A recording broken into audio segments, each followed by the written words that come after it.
As the moment demands, we will go ahead with our next session. This looks like this is going to be a panel discussion, ladies and gentlemen. And I will yet again be inviting our best man to drive the conversations and extract those perspectives. You can make a guess because I sort of introduced him in a similar way when we got him on the stage for the first time since morning. So I'll give you that, but this is going to be about the Fem-Tech Digital Warriors technology as that key driving force, ladies and gentlemen, for a sustainable organizational transformation. Well, they always say that the devil is in the details, and our panelists, with their stature and expertise, will just touch upon the nuances and how they can help you navigate through, really driving this technology and enable you, empower you. So that's the motive, and please continue to shower your, enthusiasm as we are saying across the sessions. So, delivering technology, like I say, alone would not be enough in 2023. Sustainable technology, when we say, ladies and gentlemen, that's going to be, I should say, a framework of solution, really. So that will increase the energy, the efficiency of IT services. So the discussion looks like it's going to sort of bind similar threads and, of course, beyond. So let's get our session chair invited on the stage. Any guesses? He's just making his entry onto the red carpet towards the stage. Please welcome Ashwani, Mishra, the Associate Director, Editorial and Content from ET Ashwani, thank you again for joining us. We could only trust you, but nobody else to do this right, because of the sheer expertise that our panelists will bring onto the table. Please welcome, ladies and gentlemen, Ambica, Rajagopal, the Group Chief Data and AI Officer from Michelin. Ambica, hi, you're stunning. Thank you for working up. Yes, we really request you to please be seated as per the lovely pictures that we have on the screen for you. Let's also welcome Namrita Mahindro, the Chief Digital Officer from Aditya, the Birla crew. Namrita, hi, very good to be seeing you, and very stylishly personified, how should we put it? Nearer to you, but there you are, thank you. Let's also welcome Paulami, the Head of Data Science and Engineering from PayU. Well, Paulami, we're looking forward to some great insights from you with the experience that you bring onto the table. Thank you. Let's keep clapping, ladies and gentlemen, as we next up welcome Jyothirlatha B, the Chief Technology Officer from Godrej Housing Finance. That's Jyothirlatha for all of you. Thank you very much for joining. And last up, let's also get invited Preeti, Kaushal, the Managing Director, Lead Sustainability Resources at Accenture, India. Preeti, hi, and good afternoon to you. Ashwani, I leave it in your responsible hands. Over to you. Thank you, Mishra, again. Right, so I have been breaking my limits today. So first time I have been in the IT media space for the last 20 odd years. Never moderated a CIO only women only session, which I did in the first half. And this is the 5 women-led panel. So I have been breaking my limits for this important. Thank you. Right, so I'll quickly set the context here for this discussion. I've been interacting with business and IT leaders like yourselves across sectors. I've found that there are 4 key areas that I've been dealing with. The first is how they can rewire, reshape, take advantage of a digital cloud-based mobile network and bring advanced technologies like artificial intelligence, machine learning into the systems. The second is how they can tap or maximize the usage of data, a huge amount of data, and bring advanced analytics into the business. Not just bring it in an algorithmic sense, but bring it in a more human sense so that people have the capacity to use it. The third is how they can tap the digital resources out there to innovate for their customers, create new products, new services, and at times new business models to drive growth. And the fourth has been the focus around sustainability, and that's what we are discussing here. And technology again is shaping up the whole sustainability agenda. So let me open up the panel for getting your views initially, each one of you, in terms of how are you looking at technology, or how are you trying to integrate tonight sustainability and technology driving a sustainable future for your companies. Anyone, please. Namrita, you want to take the lead first? Sure, thanks, Ashwani. Good afternoon, everyone. Glad to be here amongst all of you. thank you, ETH, for having me here. So, first to start with my perspective, at Aditya Birla Chemicals, which is where I lead digital transformation, we typically have three different industries within the chemical sort of, hood. So we deal with chemicals, we deal with insulators, and we deal with yarn. Now, when we look at technology and sustainability, chemicals by their very nature, are the antithesis of sustainability. Right. So we have quite a job in our hands in terms of looking at how do we change the narrative on that. How do we look at green chemicals? How do we look at chemicals which are sustainable to be able to drive a different outcome? In that context, I think there are a couple of things. Starting with the base level, I think we started by using technology predominantly to look at two aspects, reporting and compliance. And I think that is where the journey actually started a couple of years back. And that's been sort of, the foundation, if I may put it that way, in terms of the start of the journey. But I think thereafter, the focus turned to what are the low-hanging fruits for our business and what would help us start making some changes in the whole space. So I think looking at energy and seeing how could we, because energy is the number one or the highest or the most important variable as far as production of chemicals is concerned. So given that, how do you actually then look at sustainable energy forms? How do you look at getting in a mix between, what you take from a power grid, what you take in terms of green energy? How do you look at, changing some of the narrative over there? Was, I think, the second area of focus. And what we've done is, where we've used technology over there is to see how do we optimize the consumption of our energy. And I'm happy to report over the last 2 or 3 years, we've done some pretty phenomenal work in terms of actually using a lot of predictive analytics to optimize our energy consumption across our various plants, and actually then, overall sort of change the consumption patterns as well as the consumption amount. The third and the last area I would say is really looking at sustainability and technology, where people want to know, and this goes back to our yarn business, people want to know what is the source of the clothes that they're wearing. And therefore, because within the Aditya Birla group, we have the entire textile value chain from forest to fashion, we've actually, within the larger group, looked at traceability of the yarn at every step of the journey. And that's another area where we use technologies like blockchain to actually create that transparency for all the stakeholders in the ecosystem. I'll take a pause with that and Quite interesting, so use of blockchain, use of a lot of analytics, for lowering your energy consumption. So we'll keep that as the opening points. Amrita, what has been Michelin's story? How have you been trying to integrate technology with sustainability? Sure. Firstly, Michelin has we released our strategic vision for 2030, 2050, two horizons last year, and we committed to moving towards an all-sustainable approach. Specifically, we committed, and this was, we have it as a part of all our reporting across the organization, and it imbues the spirit of all the decisions that we make in business technology. It is to have a balance between people, profit, and planet. So and it is a balance. There is and so it is a bold statement to say that in fact all three levels need to be considered in an equitable way, in a balanced way, while making decisions, business decisions, people decisions, planet decisions. So this is the first part.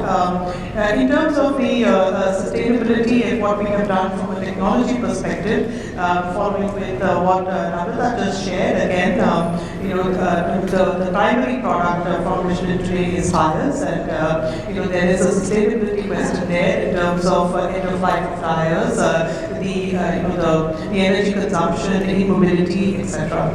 So one of the approaches that we have taken is to look at how we can move towards having 40, 50 and above percentage of materials used in the manufacture of our tires to be recyclable, biodegradable, etc.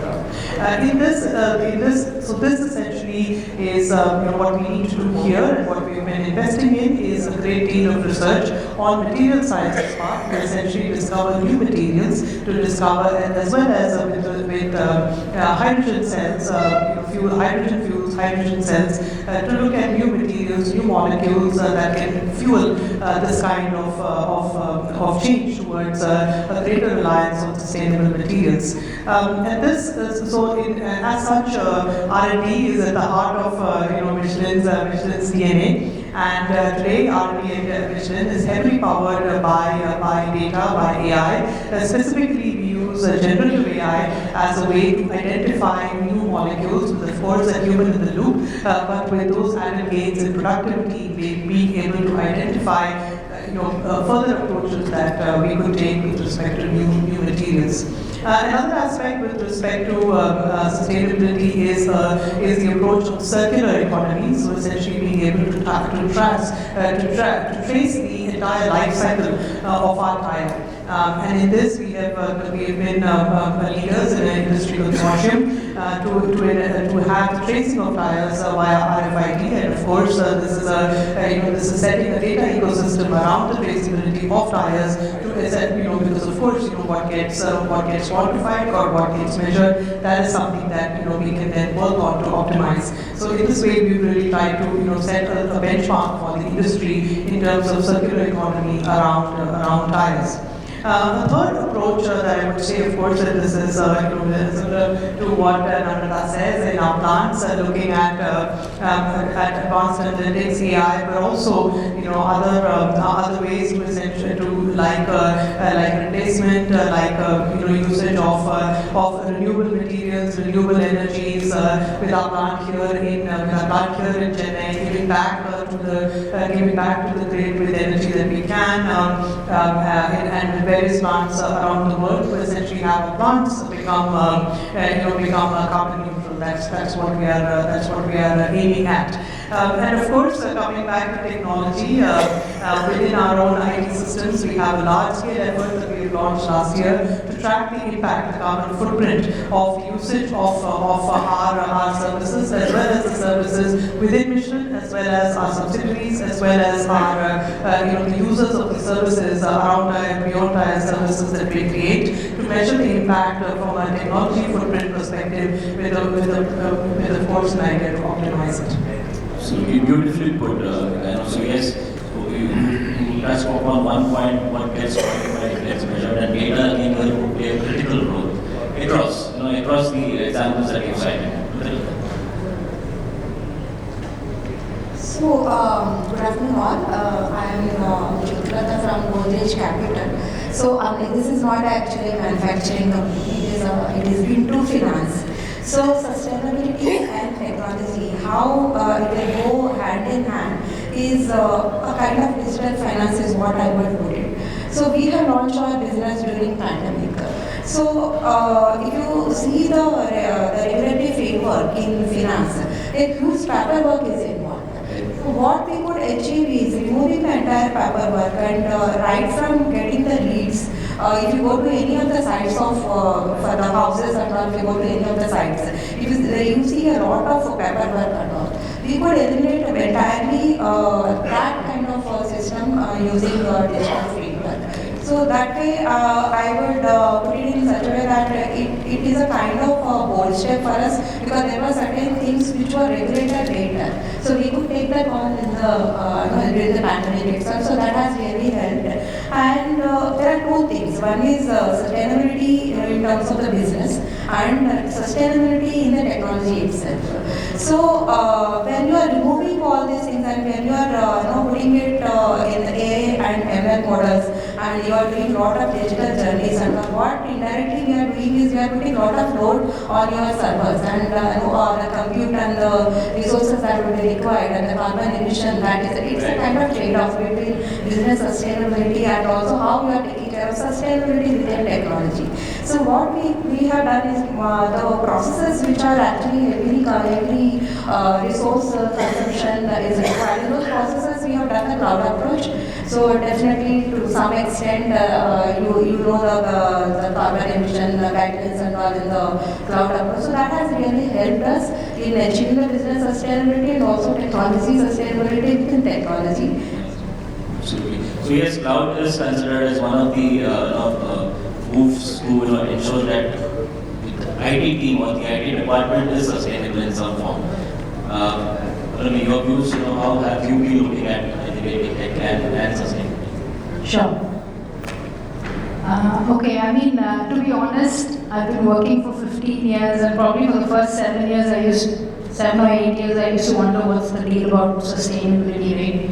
But I guess, it just takes a few more years of living to understand that sustainability is important, especially after you have kids, right?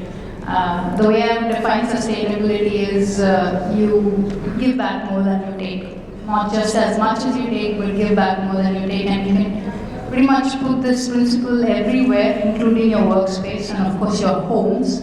I lead data science and engineering in PayU. It's a quote unquote a hardcore fintech. And I deal with data every day and everything that you deal with data, right from storage to making models to actually implementing them. And I don't know, it might come as a surprise to some of you, but data leaves a huge footprint, in every way, environmentally. So when you're storing data, when you're processing data, and the kind of data that we do, TBs of data, right? The storage, indiscriminate storage, and that's the story world over. Right? The kind of energy and emission that is involved in this is mind-boggling. And this is not just PayU, this is everybody out there who's dealing with data. And PayU is a very data-intensive company. So these are the things that we are mindful of. In fact, talk about the social angle. All the models that we make, which infer something, whether someone's going to get a credit line, whether somebody is going to get an education option, right? We do some of that. The implications are huge because if we do it wrong, somebody may be wrongly inferred, right? Models often are biased because the data that we feed in is biased. So that's not sustainable. You're actually shortchanging a part of the population because you didn't think of it. You're certainly taking more than you give because you're hurting the environment that way. And finally, of course, compliance. Anything fintech, and I think you'll agree, is we are very compliance heavy. We need to live by the laws of the land because they are at the end of the day made to sort of guarantee a baseline sustainability. So things like consent. I use somebody's data, do I have their consent? Because if I don't, then it's then it's not sustainable. So these are the things that we are always mindful of, and some of the things that we do. By the way, PayU is like a B Corp certified organization. That's a global certification for sustainability, right? So high social and environmental performance, legal compliance, and the whole list. And as a part of it, even without it, we would have done it because we've been doing it for a few years. As a part of it, we are mandated to report certain facts about every model we make, ensuring that it's fair, that data is used in a privacy-conserving way, that the inferences are sort of passed on in exactly the way it was built. Or explainable. Explainable. So all of these things put together, right, make you understand that data is not above sustainability, is very much within the realms of sustainability. And of course, cloud always comes in, right? It forces you to think better. If something's taking 50 hours to work, there's always going to be an option in the cloud to make it work in 20 hours. That means you're saving energy. So cloud is beautiful that way. That forces us to be sustainable, saves cost. And I think it's an everyday affair for people who deal with data. So great, so we had some good opening views. We are regular in here. So we have heard companies, how they have been walking the sustainability path. Accenture, has a strong story to tell around sustainability. And we would love to hear that from you, but also how important it is to partner with the ecosystem players that are there, because no company would be able to transition on this sustainability journey by themselves. How important do you see the role of the ecosystem or the partners that are there? Thanks for the question. And I think you heard all of my panelists here. Everybody has a very different requirement when it comes to sustainability. And sustainability itself has three components, E, S, and G. That itself makes it such a holistic thing to look at. And there is no one business unit or a function in any organization which can say that give it to me and I'll do it for you. Whether it is IT, strategy, operations, no matter which one you become. And that's one of the things as a consulting and a technology company we realized. And we are partnering a lot with a number of companies to identify where is it that companies actually need help. So there are 3-4 areas across which we are working. One is, given how sustainability has this governance and reporting and compliance angle, it is important for it to be integrated finally with the ERP, where your financial reporting happens. So how can that be expanded to actually have a reporting mechanism, which is a foolproof kind of a mechanism. So working with companies like SAP, Salesforce, so that's one of the area where we're working. There's also a work around R&D. We heard the other panelists talk about it. There are new solutions, new products, new services that have to be now given to the customers. So that means you need to work with companies which come up with these very niche solutions. For example, we're saying we'll go to EV, but EV requires a number of batteries. And the number of batteries we're talking about, we need to map what is the battery life left, can we reuse them? And that again requires a lot of data and intelligence thinking about it. So a lot of very niche R&D, that's also the kind of area where we're with a number of companies. We're also working with academia because many solutions are not there in the market, And the new generation, the generation which is right now in colleges like IIMs and IITs can work around it. So that's the third kind of partnership. We also realize that there is internal intelligence that also needs to be built. So a lot of acquisitions we've done in this space, a recent one being Carbon Intelligence, where it's a strategy company which defines how a company can become carbon neutral and can go on to net zero journey. So that's also kind of thinking that we're building in-house. And of course, the last bit is finally digital solution implementation. So there are multiple areas across which you need to work. And the last one is, I would say, building the workforce for the future. You can have R&D, you can have strategy, you can have new solutions, but your people need to learn how to use all of this. So how do you do skill building and digital enablement of people? That's the other area on which we're partnering with many of our ecosystem partners. That's absolutely necessary as well. So while each one of you are on a different journey, and yes, every company is unique in that way. Everyone has their own set of challenges and the approach that they take towards sustainability. What are some of the challenges that you face? Data again, when you collect the data, how authentic that data is, because it has to go for reporting then. So I'm just giving an example. So, what are the challenges that you face? Anybody, please, let's keep it free flowing now. Just in terms of the reporting, in terms of the tracking, on the ESG part, of course, we report out to a number of in the various geographies that we are mandated and regulatory numbers as well. We've been have the top rating from Moody's, from MSCI, etc. But other than this, we've also developed an internal composite index to measure ESG, and this is an index that is essentially measured across regions, entities, and it is something that that is really diverse in and of itself in terms of what it captures. And one of the things we were looking at there, and that brought up the question was just a simple thing in terms of because we include people in our sustainability approach, which includes diversity, equity, and inclusion, is just a regulatory framework around step by step. So I am the business sponsor for diversity inclusion for Africa, India, Middle East, very small region, only 47 countries, I think. So, but the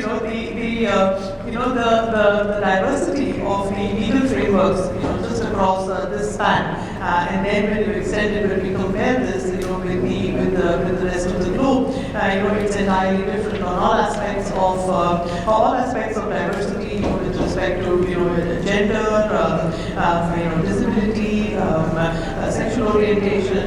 In some countries, like in the US, it's perfectly, in North America, perfectly acceptable to ask for this self-ID as well as in but when it comes to, it's not really that common a practice in India as of yet.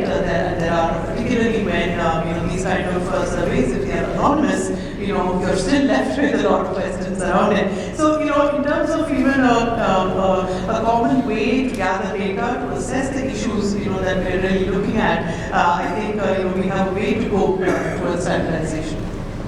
Yes. Any points? Yes, please.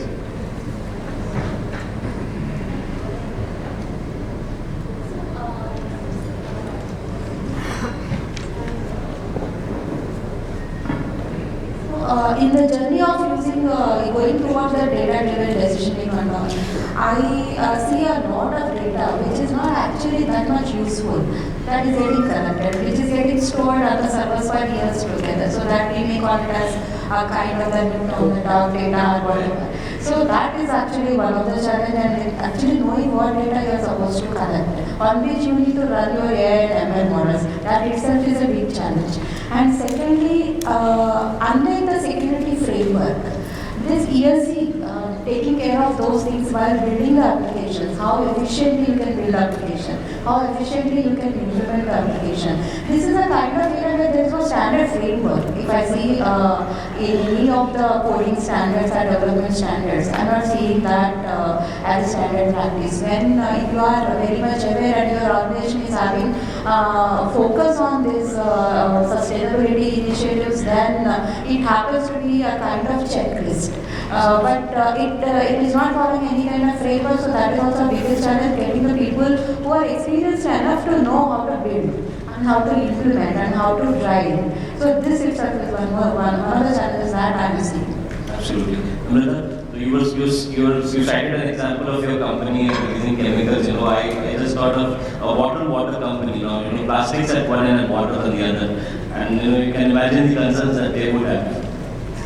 So I think there are a couple of different concerns which we have addressed over the last few years.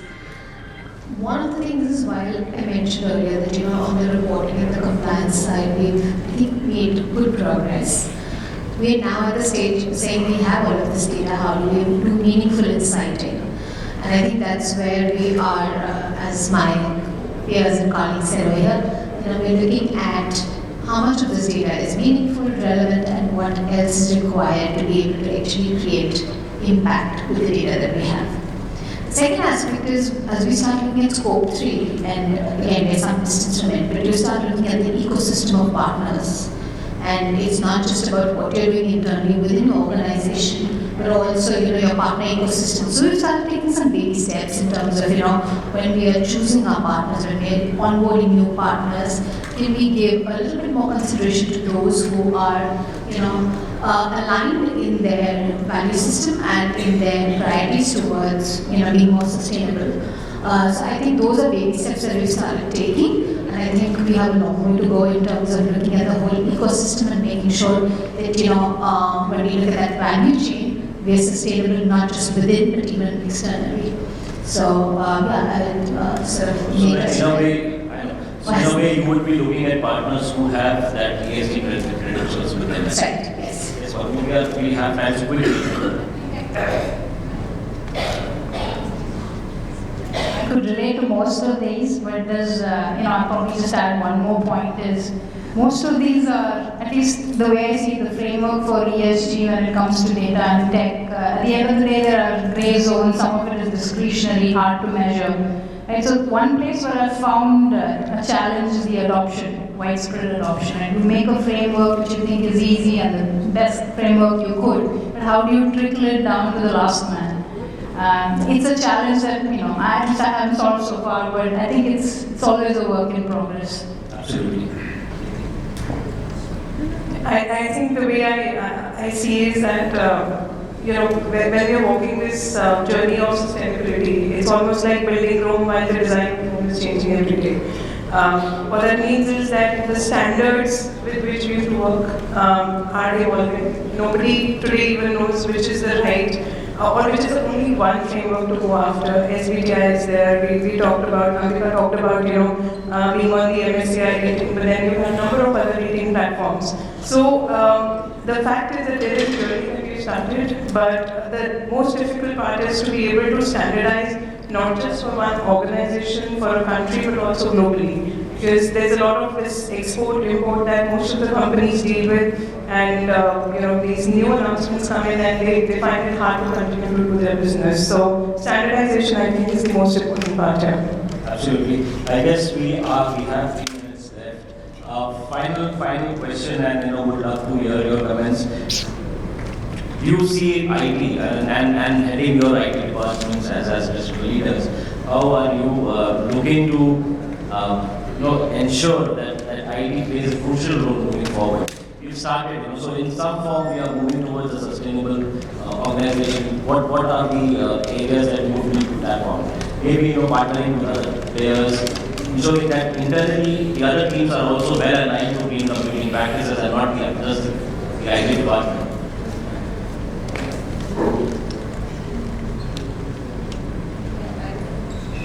I think, again, as someone who works with IT leaders a lot, it's the IT department which is one of the most crucial part of data that will make the shift.